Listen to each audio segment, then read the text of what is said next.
அனைவருக்கும் வணக்கம். நாம் பகவான் ஸ்ரீராமருக்கும் அவருடைய ஞானகுருவாகிய வசிஷ்ட மகாமுனிவருக்கும் இடையிலே நடைபெற்ற ஞானசாதன உரையாடல் நூலாகிய யோக வாசிஷ்டம் என்கிற நூலை வாசித்து வருகிறோம்.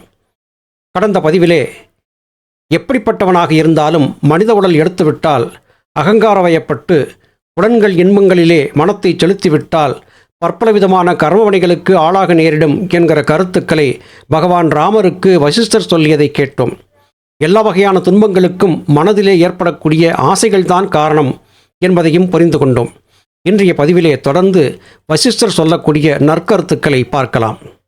வசிஷ்டர் மேலும் சொல்கிறார், மேற்சொன்ன ஸ்திதியை அடைய ஊக்கம் சேர்ந்த விடாமுயற்சியே பிரதானம். இந்தவித முயற்சியால் உலகத்தில் அடையப்படாதது என்று ஒன்றுமே இல்லை. பிரயத்தனம் பலனில்தான் முடிய வேண்டும். இதுவே நியதி. பலன் சித்திக்காவிட்டால் முயற்சியில் குந்தகம் என்று அறிதல் வேண்டும். முயற்சி பயனில் முடியாதிருப்பதை விட உலகத்தில் வேறு அதிசயம் கிடையாது. இப்படி முயற்சியால் உத்தம உதவி அடைந்தவர்களைப் பற்றி நாம் புராணங்களில் கேட்டிருக்கிறோம். மருத்தன் என்ற அசுரன் தன் வீட்டிற்கு பிராமணார்த்தத்திற்கு பிரகஸ்பதியின் சகோதரனாகிய சம்பர்த்தனை கொண்டு தேவர்களை வரவழைத்தான். நந்தி 14 வயதில் மிருத்யுவை ஜெயித்து அமரத்துவத்தை அடைந்தான். சாவித்திரி தன் வாக்கின் சமத்காரத்தால் மிருத்யுவிடம் இருந்து தன் கணவன் சத்தியவானுடைய உயிரை மீட்டு வந்தாள். இதோ இருக்கும் விஸ்வாமித்திரர் சத்திரியனாக பிறந்தும் பிரம்மரிஷியாகினார். இவ்வித விடாமுயற்சியை நீ அகங்காரத்தை ஒழிப்பதில் உபயோகப்படுத்துவாயாக. அகங்காரத்தால் தான் பிரபஞ்சம் விஸ்தாரமடைகிறது. இந்த அகங்காரம் 3 வகைப்பட்டது. எல்லோராலும் அனுபவிக்கப்படும், அதனால் பிரபஞ்ச விவகாரத்தில் மூழ்கி கிடப்பதும் ஒன்று. இதுவே வேரோடு அறுபட வேண்டிய அகங்காரம். 2. பிரம்மத்தின் ஒரு அணுவாக எண்ணி விவகாரத்தை முற்றிலும் மனத்தில் ஒழித்து உத்தம பதவியிலிருக்கும் அகங்காரம் 2வது. 3. இவ்விரண்டிற்கும் மேலாக தானே பிரம்மம் என்று அறிந்து சம பார்வையுடன் இருப்பது 3வதாகிய அகங்காரம். இப்பதவிகளை படிப்படியாக முயற்சியால் அடையலாம். ஆகவே நீ இவ்வித முயற்சியை செய்வாயாக என்று சொல்கிறார். இது நாம் அறிந்திருந்த ஒரு கருத்துத்தான். நான் என்கிற உணர்வுதான் அகங்காரம் என்றாகிறது.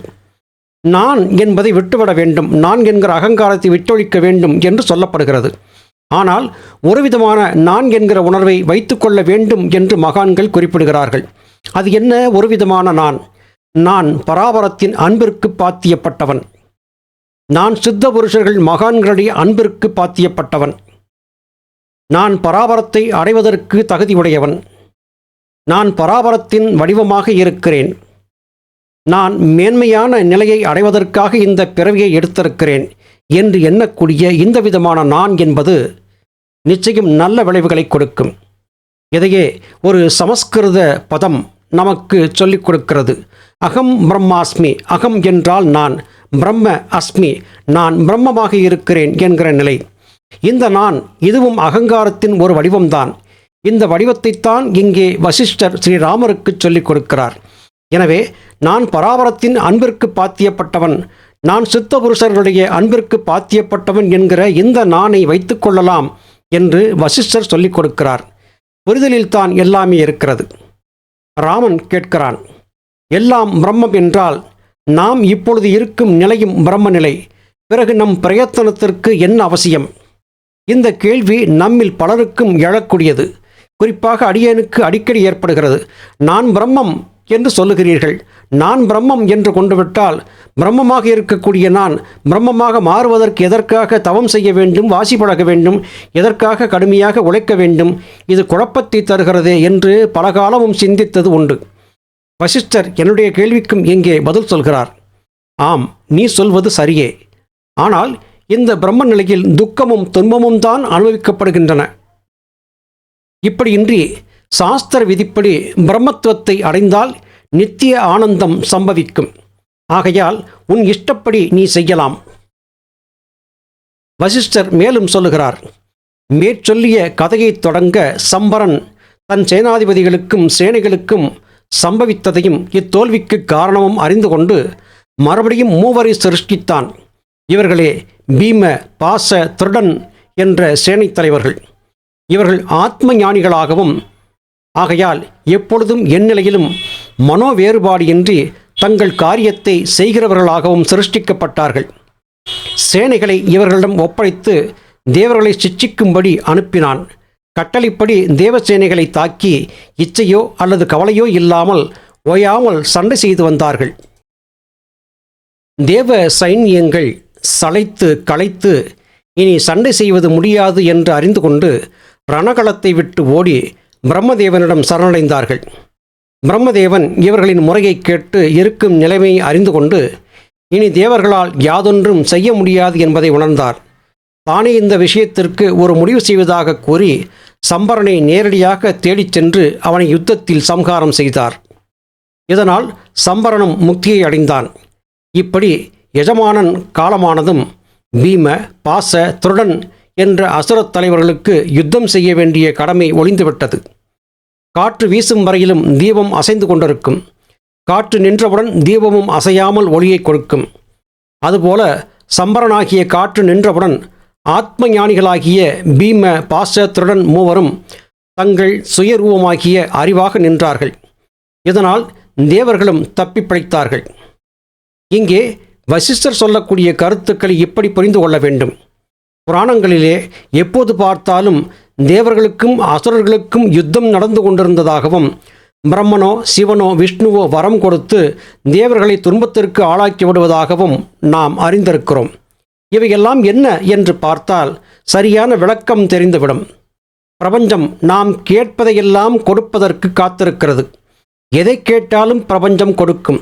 ஆனால் எதை கேட்க வேண்டும் என்பதிலே புரிதல் இல்லாமல் போய்விட்ட காரணத்தால் மனிதர்களாகிய நாம் கேட்கக்கூடாதவற்றையெல்லாம் கேட்டு ஆசை வயப்பட்டு மனம், புத்தி, சித்தம், அகங்காரம் என்று சலித்து பற்பல விதமான துன்பங்களை நமக்கு நாமே வலுவில் உருவாக்கி கொள்கிறோம்.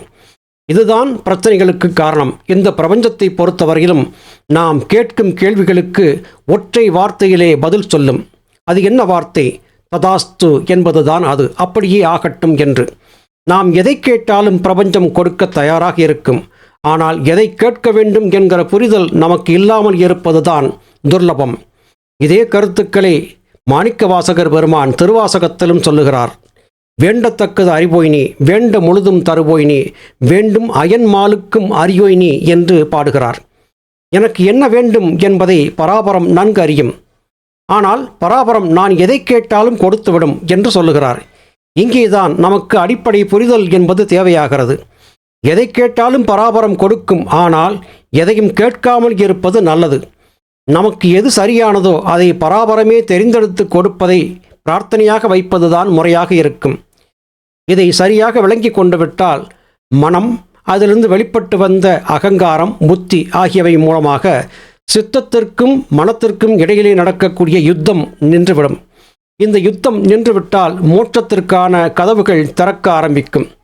இந்த தத்துவம் புரியாத காரணத்தால் தான் மறுபடியும் மரணமும் ஜனனமும் ஏற்பட்டு கொண்டே இருக்கின்றன.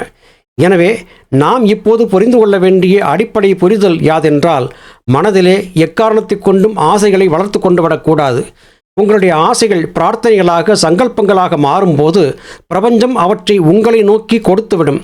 அப்படி கொடுக்கும்போது அதனால் ஏற்படக்கூடிய கர்ம பந்தங்களையும் நாம் சுமக்க வேண்டியதாக இருக்கும் என்பதுதான் இங்கே நாம் புரிந்து கொள்ள வேண்டிய கருத்தாக இருக்கிறது.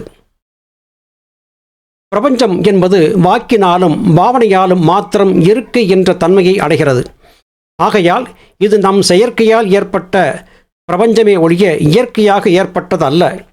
எல்லா வஸ்துக்களும் நம் பாவனைகளே. ஆக இந்த பாவனைகளில்தான் பல என்ற உணர்ச்சிகள் நமக்கு ஏற்படுகின்றன. பாவனைகள் ஒழிந்தால் எல்லா பொருட்களும் அஸ்தமனம் அடையும். சத்தியம் ஒன்றுதான், யாதொன்றும் மாறுபாடு இல்லாமல் நிற்கும். பிரபஞ்சம், சம்சாரம் என்பவைகள் மனம் என்னும் தோற்றத்தில்தான் பிரதிபலிக்கின்றன.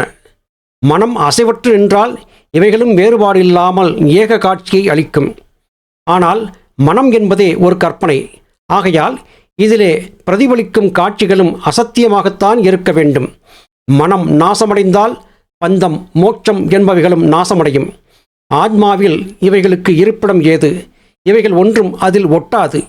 இவைகளை நீ அடிக்கடி ஆராய்ச்சி செய்து பகுத்தறிந்து அனுபவத்திற்கு கொண்டு வருவாயாக. அனுபவத்தில்தான் பலன் ஏற்படும். தத்துவங்களை அறிந்து கொள்வதில் மாத்திரம் யாதொரு பயனும் இல்லை. அனுபவத்தில் கொண்டு வந்தால்தான் இந்திரியங்களும் மனமும் அடங்கும். அதனால் சித்தியும் மனசாந்தியும் உண்டாகும்.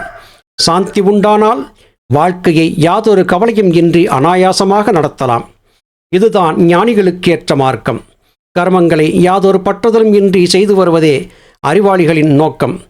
இத்தத்துவங்களை எல்லாம் வாழ்க்கையை சீர்திருத்தும் பொருட்டே சொல்லப்பட்டன என்று வசிஷ்டர் முடிக்கிறார். ஸ்ரீராமராக அவதாரம் செய்திருந்த காலத்திலே வசிஷ்ட மகாமுனிவருடைய நற்கருத்துக்களை உள்வாங்கி கொண்டுவிட்ட பகவான் ஸ்ரீராமர் அடுத்து பகவான் கிருஷ்ணராக பிறந்து இந்த மண்ணுலகத்திலே அவதரித்த போது தன்னுடைய முழுமையான ஞானத்தையும் அர்ஜுனன் உள்ளிட்ட நம் அனைவருக்காகவும் கீதோபதேசமாக சொல்லியிருந்ததை பார்த்தோம்.